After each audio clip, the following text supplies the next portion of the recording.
Hello दोस्तों। आज अपन देखने वाले हैं कि आईयूपीएसी जो है वो किस प्रकार से तत्वों के प्रतीकों को मात्रकों को जो स्वीकृति प्रदान करती है, तो उसके बारे में देखते हैं। मतलब आईयूपीएसी का पूरा नाम हो गया international union of pure and applied chemistry. ये एक अंतर्राष्ट्रीय वैज्ञानिक संस्था है जो कि केमिस्ट्री से रिलेटेड है, जो तत्वों के नामों, प्रतीकों और मात्रकों को स्वीकृति प्रदान करती है। कोई सा भी अगर नाम वगैरह रखा जाएगा तो उसकी स्वीकृति के लिए आपको यहीं आना पड़ेगा। अधिकतर तत्वों के प्रतीक उन तत्वों के जो अंग्रेजी के नाम होते हैं उसके एक या जो दो अक्षर होते हैं उससे ही बने होते हैं। जैसे एल्यूमिनियम हो गया तो एल्यूमिनियम का ए और एल होता है, तो एल्यूमिनियम उसकी स्पेलिंग से लिए लिया गया है। उसी प्रकार किसी प्रतीक के पहले अक्षर को सदैव बड़े अक्षर में, कैपिटल लेटर में, तथा दूसरे अक्षर को छोटे अक्षर या स्मॉल लेटर में लिखा जाता है।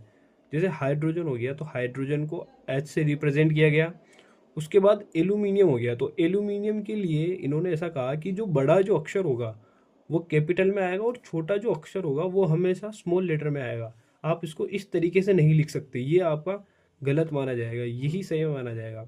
उसी तो कोबाल्ट के अंदर क्या होता है कि कोबाल्ट की सी और ओ होता है, तो इसमें अगर आप दोनों को अगर कैपिटल लेटर में लिख दोगे तो कार्बन मोनोऑक्साइड हो जाएगी। तो आपको इसको सी को कैपिटल में और ओ को स्मॉल लेटर में लिखना पड़ेगा, तब ये आपका सही माना जाएगा।